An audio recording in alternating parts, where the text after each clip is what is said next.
Yes, class, lecture number 13, module 2, business law. I had begin with or I had commenced with guarantee. Indemnity हमने ख़त्म कर लिया. Now going further, guarantee start किया था और उसमें definition और essentials मैंने cover किया था. फिर भी एक छोटा सा recap कर लेते हैं उसका. Contract of guarantee means a contract to perform or discharge the liability of third person in case of his default. तो ए बी को लोन दे, बी ए को लोन दे रहा है एंड सी स्टैंड श्योरिटी. तो सी ऐसा गारंटी दे रहा है बी को दैट ए आपका लोन वापस देगा. एंड इन केस ए समर्थ है, ए फेल हो गया और ए नहीं दे सकता है, then I will discharge liability, I will pay you whatever amount is due to you. Then guarantee के एसेंशियल भी हमने देख लिए. नंबर ऑफ पार्टीज 3 होते हैं. There must be 3 party, principal, debtor, one who is taking loan, then creditor who is giving loan and guarantor who is standing surety to this transaction. Enforceability. Then next हमने देखा number of contract. यहाँ पे 3 contract होते हैं. Number 1 contract is between the borrower that is the principal, debtor and guarantor, loan दिया जा रहा है. Number 2 is between the guarantor and the surety, sorry guarantor and the creditor, कि मैं आपको गारंटी देता हूँ, अगर वो लोन नहीं दे पाया तो मैं करूँगा. So second contract is between the creditor party who is giving loan and the person is standing as a surety और as a guarantor. And there is a third implied contract. अगर principal debtor जो है, जो बोरो कर रहा है, वो अगर फेल हो गया and that liability has to be discharged by the guarantor, तो guarantor enters into the shoes of the creditor. Creditor निकल जाएगा, उसको उसके पैसे मिल गए. So he will get out of that particular contract. वो ट्रांजेक्शन में से उसका लाइबिलिटी खत्म हो गया, लेकिन उसको रिप्लेस कौन करेगा? The guarantor. And now guarantor can, if he wants, recover the amount from the principal debtor. के मैंने तुम्हारे डिस्चार्ज किया था, सो मैं ये एक सिंपल एग्जाम्पल ले लो ना, कि अगर समझो कुछ एग्ज़ाम है और आपका कोई फ्रेंड है, उसके पास एग्ज़ाम का पैसे देने के लिए है नहीं, आपने भर दिया और उसको बोला कि अरे मुझे दे दो, तो बाद में आप उसको याद दिलाओगे ना, अरे तुम्हारा पैसा मैंने भरा था, मुझे दे दो. I had lent to you, मैंने तुम्हारे बिहाफ पे भरा था, तो अभी मुझे दे दो. Simple like that only. लेकिन ये एग्जाम्पल मत दिखो, ये खाली समझने के लिए दिया गया था. Then next, so there are 3 contracts.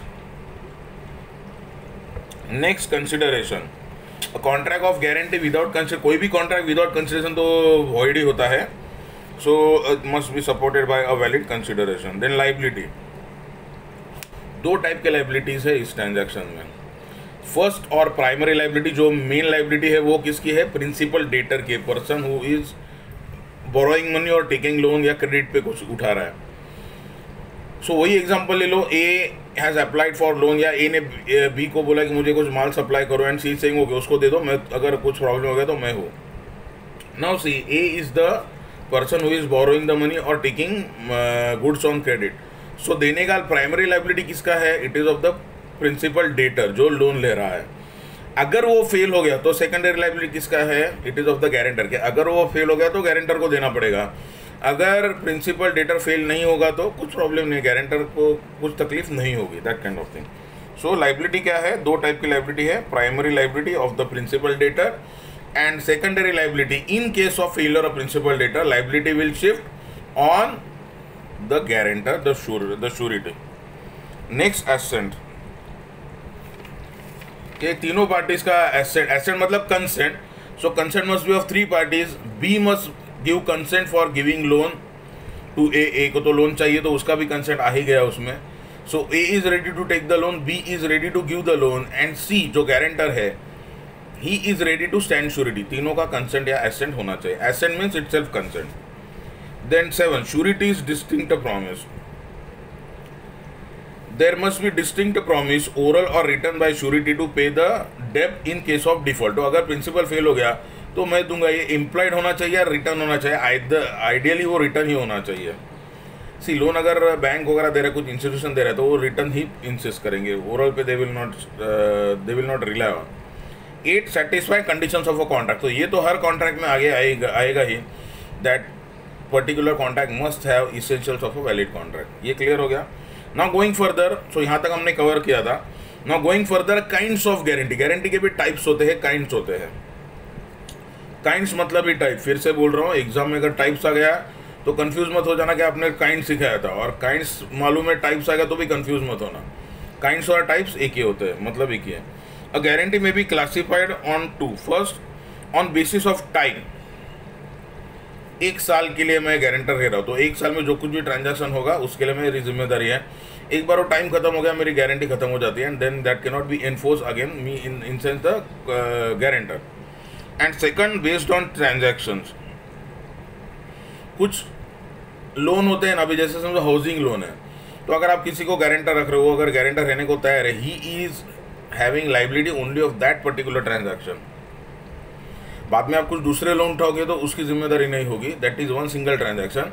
And कुछ गारंटी होती है जो कंटिन्यूइंग गारंटी होती है, दूसरे ट्रांजैक्शंस को भी एप्लीकेबल होती है। Let us see now that on basis of time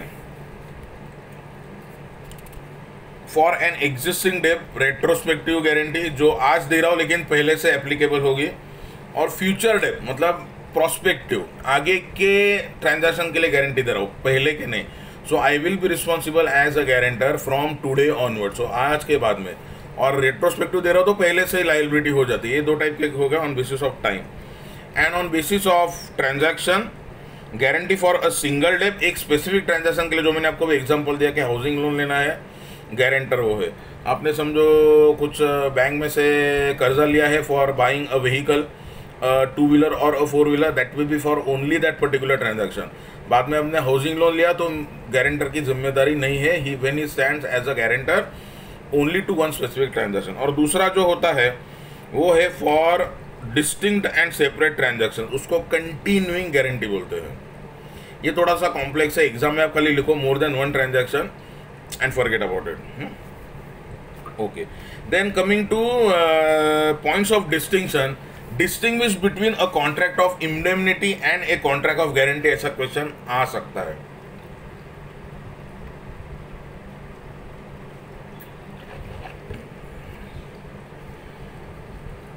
distinguish between contract of indemnity and a contract of guarantee, distinguish या differentiate कैसे भी आएगा, तो डिस्टिंग डिफरेंशिएट एक ही आ गया, points of distinction, distinguish between, ऐसे कुछ आएगा। सो अगेन से आपको डिस्टिंक्शन लिखना है, 2 पार्ट में डिवाइड करो आपके आंसर बुक को। Left side will be indemnity, right side will be guarantee, और जो पॉइंट है, जो क्राइटेरिया है, उसको आप बीच में लिखो जो दोनों को कॉमन होगा। एक्सेलेंट फॉर प्रेजेंटेशन, चेक करने में आसानी पड़ती है, रीड करने में आसानी पड़ती है। First definition, first point is definition. Indemnity के साइड में देखो, a contract by which one party promises to save the other, a contract by which one party promises to save the other from loss caused to him by the conduct of the promiser himself or by conduct of any other person। ये हो गया indemnity का definition. अभी देखो guarantee में कोई loss cover नहीं हो रहा है, गारंटी में खाली लाइबिलिटी उठाया जा रहा है कि अगर बोरोवर जो प्रिंसिपल डेटर है, जो पैसे बोरो कर रहा है, अगर वो फेल हो गया तो I will discharge that liability. So इसका देखो definition, a contract of guarantee में देखो, अ कॉन्ट्रैक्ट टू परफॉर्म और discharge the liability of third party in case of his default, a contract to perform और discharge liability of third party in case of his default. Why third party? क्योंकि that guarantor is not direct party to that transaction, ना वो ना वो loan ले रहा है, ना वो लोन दिया जा रहा है, ना वो गुड्स उठा रहा है क्रेडिट पे, ना गुड्स वो दे रहा है, लेकिन उसकी गारंटी है, but he is not direct party to that contract.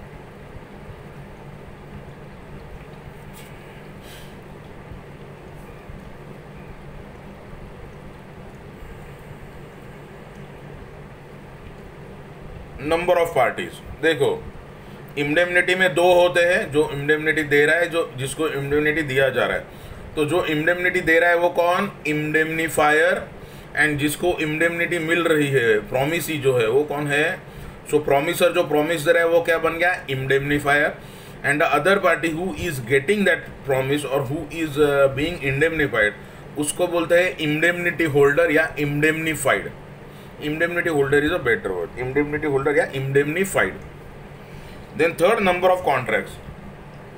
When it comes to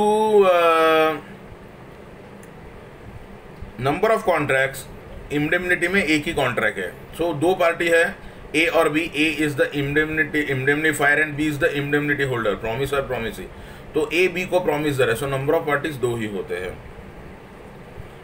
वेराज in case of guarantee 3 parties होते हैं, प्रिंसिपल डेटर जो लोन ले रहा है, क्रेडिटर हु इज गिविंग और एडवांसिंग द लोन और goods, and third is the guarantor और the surety. Then liability, indemnifier जो इंडेमनिटी दे रहा है उसकी लाइबिलिटी प्राइमरी है, किसी और की लाइबिलिटी नहीं, it is his liability only, so it is a primary liability. Whereas in case of guarantee the liability of the principal debtor is primary, उसको लोन वापस देना है, whereas the liability of surety is secondary in nature, अगर वो fail हो गया तो मैं दूंगा। सो प्राइमरी लाइबिलिटी किसकी है, प्रिंसिपल डेटर की, and in case of his failure then the burden will shift and the liability will be fastened on the guarantor, तो उसकी secondary liability है। contingency, what is the contingency? देखो मैंने contract में आपको contingency कवर नहीं किया था। certain contracts are based on contingency, contingency means एक इवेंट है जो होगा नहीं होगा मालूम नहीं है, you are not sure whether that thing will happen, but for contingency accounts में भी आपको आएगा contingent provision, तो नॉट नेसेसरी वो होगा, लेकिन उसके लिए आपको प्रोविजन पहले से करना है। The best example of contingencies will be medical insurance, life insurance, fire insurance. अभी फायर होने के बाद किसी के पास इंश्योरेंस करने को जाओगे तो मिलेगा नहीं, एक्सीडेंट होने के बाद किसी के पास इंश्योरेंस कराने जाओगे तो होगा नहीं, मेडिक्लेम, वो क्लेम आने से पहले आपकी पॉलिसी उतर जानी चाहिए, and you must pay the premium regularly, तो ही आप कवर हो जाओगे। तो मेडिकल का पॉलिसी क्या मीन्स जरूरी है कि आपको बीमार पड़ना पड़ेगा? नो, बीमार पड़ गया तो क्या, मराठी मध्ये त्याला एक म्हण आहे, तहान लगली की वीर को, तो आपको प्यास लगे तो कुआं खोदना चालू करो, तो पानी कभी लगेगा, पानी कभी ऊपर आएगा, फिर आप पानी कभी पियोगे, तब तक आदमी मर जाएगा। लेकिन वो पहले से ही अगर तैयार होगा तो जब भी प्यास लगे आप जाके पानी पी सकते हो। तो contingency is like a provision.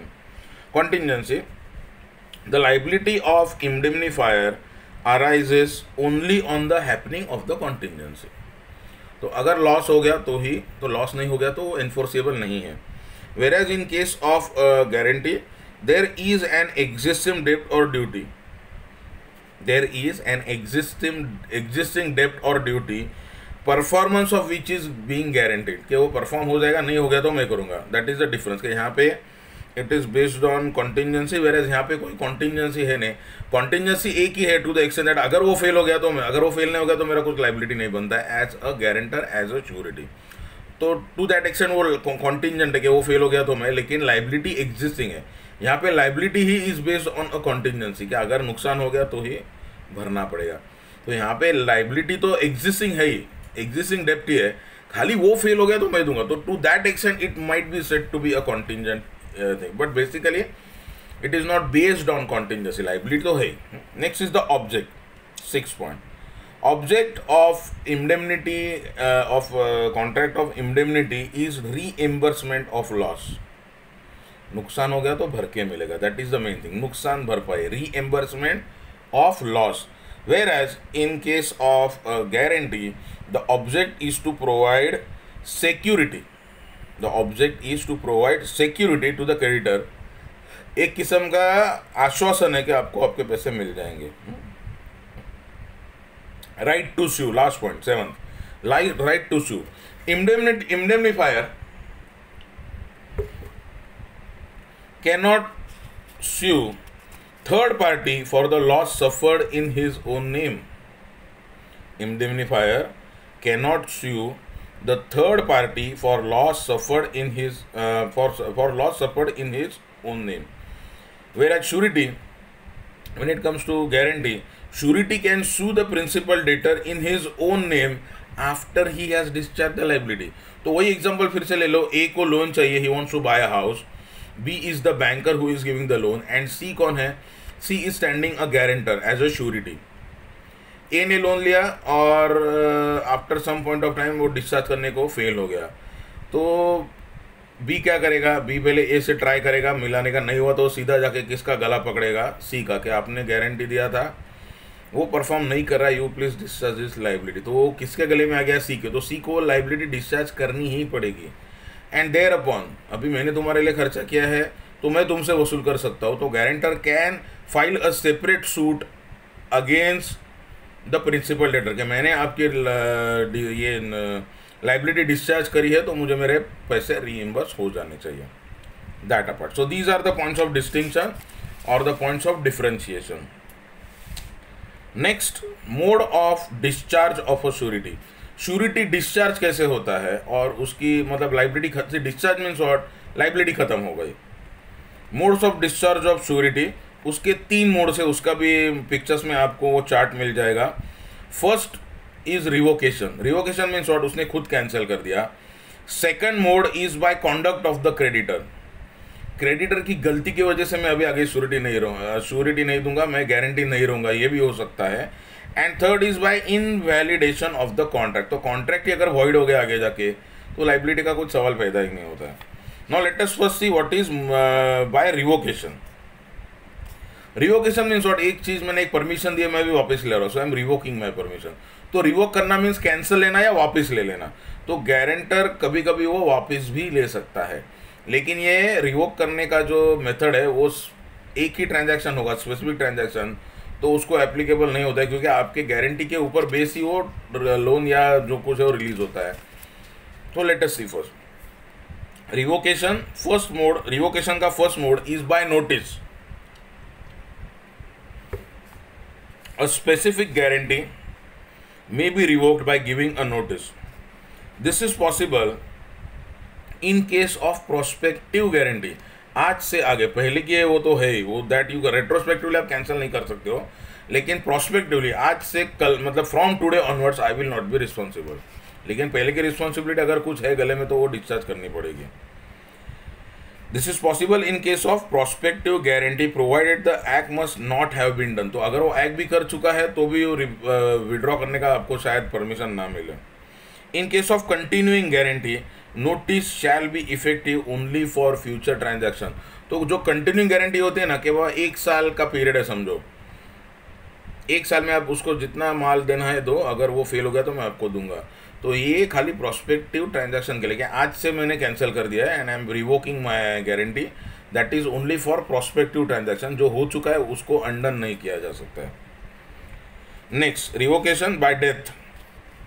In case of specific guarantee, if the liability has already accrued, the estate of the deceased surety if any may be liable. तो अगर मैं श्योरिटी खड़ा हूँ और मेरी डेथ हो गई और वहाँ पे फेलियर हो गया तो मेरे प्रॉपर्टी के अगेंस्ट भी that can B enforce by the creditor.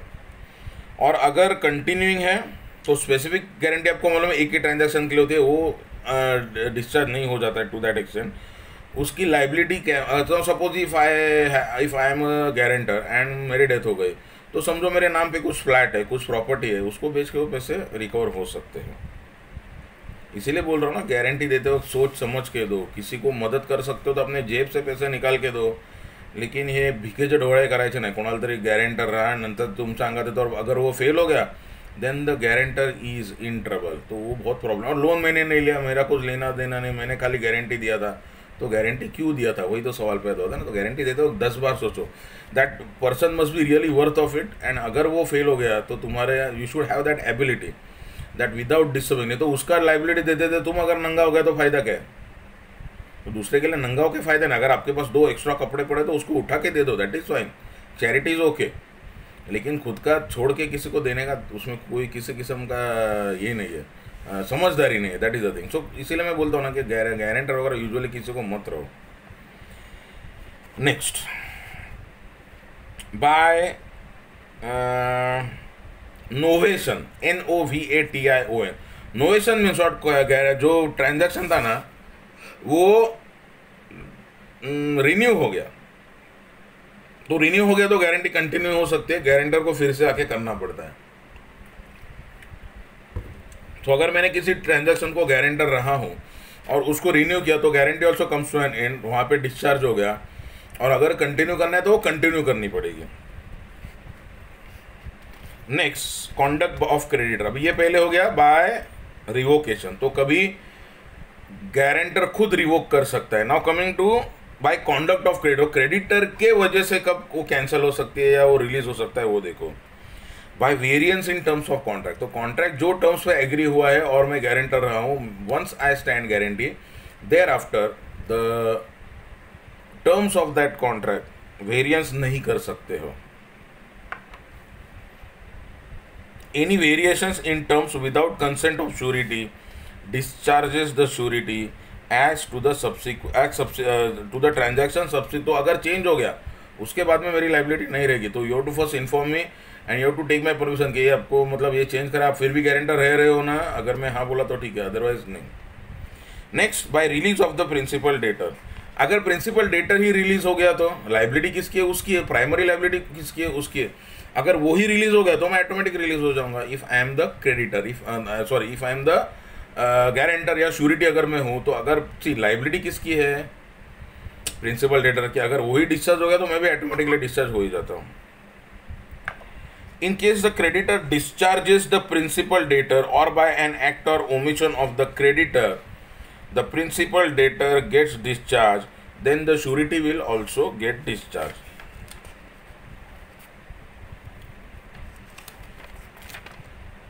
Next, by arrangement, a contract between creditor and principal debtor whereby creditor agrees to extend time or promises not to sue the principal debtor discharges the surety unless surety consents. तो ये थोड़ा सा complex है. खाली आप बोलोगे by agreement also that can be done. Then D और fourth one, the creditor's act और omission impairing surety's eventual remedy. Creditors act or omission impairing surety's eventual remedy. Where the act or omission affects surety's remedy, surety being innocent will be discharged. अगर मेरा उसमें कुछ fault नहीं तो मैं discharge हो जाऊंगा. And E, that is the fifth mode, loss of security. A surety on discharging the liability of creditor will step into shoes of creditor and will also get vested with all his security. तो अगर समझो कोई flat है जो loan दिया, तो अभी कैसा रहता ना, देखो लोन देंगे ना बैंक वाले, पहले तो वो मॉर्गेज क्रिएट करते हैं, वो घर उनके पास गिरवी रख लेंगे और किसी को गारंटर भी लेंगे. तो अगर गारंटर रखा है, अगर उन्होंने डिसाइड किया कि चलो गारंटर के पीछे जाते, पहले गारंटर से वसूल करते हैं, guarantor discharges that amount, surety ने दे दिया तो बैंक तो निकल के उसको पैसे मिल गए. लेकिन वो जो सिक्योरिटी है ना, बैंक वो जो क्रेडिटर है उसका सिक्योरिटी क्या है? वो फ्लैट है. दैट फ्लैट, उसके ऊपर राइट किसका रहेगा? अभी वो पैसे वसूल करने का राइट किसको मिलेगा? श्योरिटी को मिलेगा, गारंटर को मिलेगा. तो वो अगर लॉस हो गया तो भी मैं डिस्चार्ज हो जाऊंगा. Loss of security. तो अगर सिक्योरिटी जो क्रेडिटर के पास है वो अगर जानबूझ के लॉस करे, यार मुझे तो मेरे पैसे मिल गए, अभी क्या फर्क पड़ता है, दैट इज नॉट डन. क्योंकि गारंटर ने पैसे दिए हुए हैं तो गारंटर को सिक्योरिटी हैंड ओवर करनी पड़ती है if he demands for that. तो अगर वो लॉस ऑफ सिक्योरिटी कर देगा तो भी वो डिस्चार्ज हो जाएगा. Then third mode, by invalidation of contract. अगर कॉन्ट्रैक्ट ही इनवैलिड हो गया तो अपने आप ही डिस्चार्ज हो जाएगा. अगर कॉन्ट्रैक्ट इनवैलिड हो गया या इनइफेक्टिव हो गया तो वहाँ पे प्रिंसिपल डेटर छूटे ना छूटे, श्योरिटी तो पहले छूट जाएगा. By invalidation of contract, a guarantee obtained by misrepresentation. तो अगर गारंटी लेते वक्त अगर my consent is obtained by misrepresentation, see try to remember reasons why a contract becomes voidable. Consent is not free. What is consent? Consent means when two or more parties agree for the same thing in the same sense. और ये consent खाली consent sufficient नहीं, that consent must be a free consent. What is a free consent? Which is obtained by coercion, undue influence, fraud, misrepresentation and mistake. तो misrepresentation यहाँ पे आ गया. So जो guarantee misrepresentation से ऑब्टेन की गई है that will become invalid. Any guarantee which has been obtain by misrepresentation made to the creditor और without his knowledge and assent concerning the material fact is invalid. तो ये agreement क्या हो जाएगा, ये कॉन्ट्रैक्ट क्या हो जाएगा? इनवैलिड हो जाएगा और डिस्चार्ज हो जाएगा. गारंटी ऑब्टेन बाय कंसीलमेंट, अगर फ्रॉड कुछ चीज़ें छुपा के अगर गारंटी उससे ली गई है तो वो भी डिस्चार्ज हो जाएगा. And lastly failure of co-surety to join a surety, where a person agrees to be surety provided somebody joins as a co-surety, the guarantee is mere. कभी कभी रहता है ना, ठीक है, मैं अभी जो मेरे पास आता ना क्या सर मेरे लिए गारंटी रखो, तो मैं क्या बोलूँगा एक काम करो, वो और एक दूसरा सर है ना उसको भी गारंटी रखो, अगर वो साथ में आ रहा है मेरे तो मैं रहूँगा। तो my condition is on this के अगर वो भी को श्योरिटी करके ज्वाइन हो रहा है तो ही मैं श्योरिटी बनूंगा, तो अगर वो नहीं होगा तो मैं डिस्चार्ज हो जाऊंगा। So this is about discharge of surety, different modes. फिर से बोलता हूँ, 3 मोड से 3 मेथड से। Number 1 by revocation. Revocation means by the act of the guarantor, क्या अभी दिया था लेकिन मैं वापस ले रहा हूँ, कैंसिल कर रहा हूँ।